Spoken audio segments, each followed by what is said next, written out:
I welcome you all to this video lecture 9 on multiple choice question in the subject of financial management. So this video is prepared by VK Scholar Education, and I, Dr. Vinod Kumar, shall be taking in comprehensive detail about various points of financial management in this video. So the question paper is of June 2008, UGC NET JRF Commerce. So the first multiple choice question is capital structure represents. So capital structure represents ratio between different forms of capital. So the correct answer is first, because capital structure is a structure of various sources of finance which are considered by a company for making investment into various fixed as well as current assets or running a business. तो आप ये कह सकते हैं कि there are various long term sources as well as short term sources of finance. So among the long term sources, one is equity, second is the preference, third one is the debentures as well as the term loans, and another long term source is internal equity. Internal equity जिसको आप retain earning भी कहते हैं. Okay, तो theoretically हम capital structure के अंदर दो सोर्सेज को कंसीडर करते हैं. वन इज इक्विटी जो कि शेयर होल्डर्स को रिप्रेजेंट करता है, और second is the date funds जो कि क्रेडिटर्स को रिप्रेजेंट करता है. Okay, because debt capital is provided by lenders, and these lenders are known as creditors of a company. Okay, so a firm should select a financing mix or capital structure which will help in obtaining the wealth maximization objectives of a firm. Okay, तो इसमें दो term है, एक है financing mix और second है आपका capital mix. Capital mix के अंतर्गत हम सिर्फ long term sources of finance को शामिल करते हैं. फाइनेंसिंग मिक्स एक लार्जर कंसेप्ट है जिसके अंतर्गत हम करंट लायबिलिटीज़ को भी एक सोर्स ऑफ फाइनेंस के रूप में यूज किया जाता है. Current liabilities as a source of finance कैसे, कि मान लीजिए एक कंपनी को क्रेडिटर्स की पेमेंट आज करनी है. अगर ये पेमेंट डिले हो जाती है या फिर क्रेडिटर्स के द्वारा कुछ एक्स्ट्रा टाइम दे दिया जाता है 15 दिन का, 1 मंथ का, तो इस 15 डेज और 1 मंथ टाइम ड्यूरेशन के दौरान कंपनी अपने अवेलेबल कैश को दूसरे पर्पज़ के लिए यूज कर सकती है. तो इसलिए करंट सन्ड्री क्रेडिटर्स को जो भी पेमेंट एक फर्म करती है, यदि उस पेमेंट को करने के लिए उसको कुछ एक्स्ट्रा टाइम मिल जाता है, या ये कह सकते हैं कि delay in making payment to the sundry creditors, तो sundry creditors is considered as a जो है सोर्स ऑफ फाइनेंस. ओके, तो current liabilities are considered as a source of finance. तो लॉन्ग टर्म सोर्सेज के साथ साथ जब करंट लायबिलिटीज़ को एक सोर्स ऑफ फाइनेंस के रूप में कंसिडर किया जाता है तो उसको हम फाइनेंसिंग मिक्स बोलते हैं. ओके, तो कैपिटल स्ट्रक्चर का डेफिनेशन है, it is the proportion of debt funds, preference capital और equity capital on a firm's balance sheet. तो ये सभी जो है वो long term sources of finance है. तो कैपिटल स्ट्रक्चर किसको रिप्रेजेंट करता है, all long term sources of finance. Okay, जो कि एक कंपनी बिजनेस को रन करने के लिए यूज करती है. ओके, तो इसका करेक्ट आंसर है the ratio between different forms of a capital. Second question है trading on equity means. Trading on equity इसको हम पहले भी पढ़ चुके हैं कि ट्रेडिंग ऑन इक्विटी कहलाता है ट्रेडिंग ऑन बोरोड फंड्स, और बोरोड फंड्स क्या होता है, डेट कैपिटल, लोन कैपिटल जिसको आप कह सकते हैं. ओके, और ये जो डेट कैपिटल है debt invites financial risk. Okay, तो ये फाइनेंशियल रिस्क को क्रिएट करती है.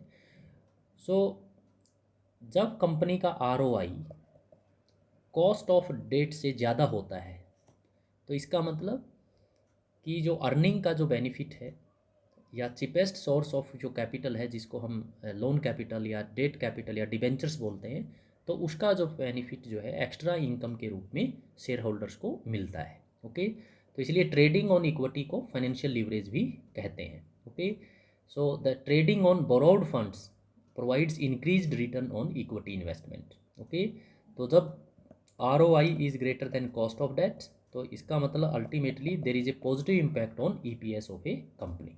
Okay, so trading on equity means trading on borrowed funds. Next question is,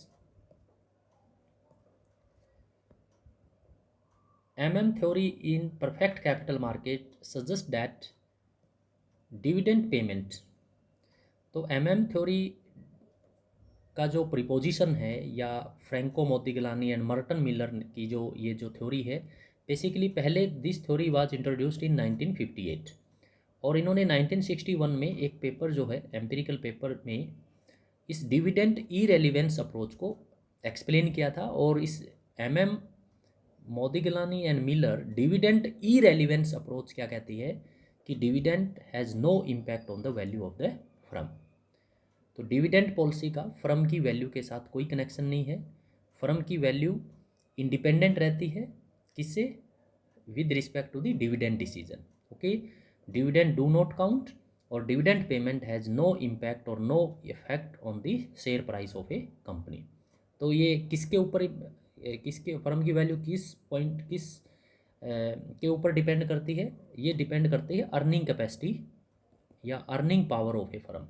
और अर्निंग पावर, किसी भी फर्म की अर्निंग पावर यदि ज़्यादा होती है तो वो किसके ऊपर डिपेंड करती है earning power, efficient use of a fixed assets. Okay, मतलब एफिशिएंसी ऑफ इन्वेस्टमेंट डिसीजंस के ऊपर अर्निंग पावर डिपेंड करती है।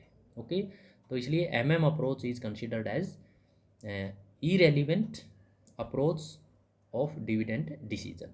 Okay, next question is, match item in list 1 and with list 2। तो सबसे पहला जो है ABC analysis, that is relating to the inventory control. तो ABC इन्वेंट्री कंट्रोल अप्रोच कहलाती है। ROI का जो संबंध है वो प्रॉफिटेबिलिटी से है। कंट्रीब्यूशन मार्जिन जो है that is relating to break even point. और NPV net present value is a discounted approach और time value based approach of project evaluation या capital budgeting investment proposal evaluation decision. Okay, so correct answer is 2 second. तो इसका explanation देखिए, ABC analysis में हमने एक table को create किया है जिसमें जो 3 कैटेगरीज हैं इन्वेंट्री का, 3 category A, B and C। Category A में का जो हाईली इम्पोर्टेंट कैटेगरी होती है ये, और इसमें जो भी इन्वेंट्री आइटम होती हैं वो टोटल इन्वेंट्री का 15 से 25% होती हैं, बट उनका वैल्यू जो है वो 60 से 75% होता है। आइटम बी जो है वो मॉडरेट टाइप का इन्वेंट्री रहता है जिसका इन्वेंट्री आइटम 20 to 30% और वैल्यू भी इनका 20 to 30% रहता है। C कैटेगरी लिस्ट इम्पोर्टेंट होती हैं जो इन्वेंट्री आइटम का 40 to 60% होती है और उनका वैल्यू सिर्फ 10 to 15% होता है। तो इसलिए एक इन्वेंट्री मैनेजर को ज़्यादा जो फोकस है वो कैटेगरी A आइटम्स के ऊपर करना चाहिए। Okay, ROI is relating to the profitability of a company. And what is contribution margin. Contribution margin जो है वो एक अप्रोच है, किसका अप्रोच है, ब्रेक इवन पॉइंट का। तो break even point can be determined by 2 methods. तो 2 मेथड से ब्रेक इवन पॉइंट को फाइंड आउट किया जा सकता है। एक अप्रोच होती है कंट्रीब्यूशन मार्जिन अप्रोच और सेकंड होता है इक्वेशन टेक्निक। ओके, ये दोनों कंट्रीब्यूशन मार्जिन अप्रोच और इक्वेशन जो टेक्निक है ये एल्जेब्रिक मेथड्स होते हैं, और ग्राफिकल जो प्रेजेंटेशन जो किया जाता है वो ब्रेक इवन चार्ट के द्वारा और वॉल्यूम कॉस्ट प्रॉफिट चार्ट के द्वारा हम ग्राफिकल प्रेजेंटेशन करते हैं। ओके, तो break even analysis shows the relationship between cost and profit with sales volume. Okay, तो ब्रेक इवन पॉइंट को जब हम यूनिट्स में कैलकुलेट करते हैं, break even point in units, तो it is equal to the fixed cost divide by sale price per unit minus variable cost जो है पर यूनिट। तो sale price per unit minus variable cost per unit is known as contribution margin per unit. Okay, so it was all about in this video. Okay, so thank you very much.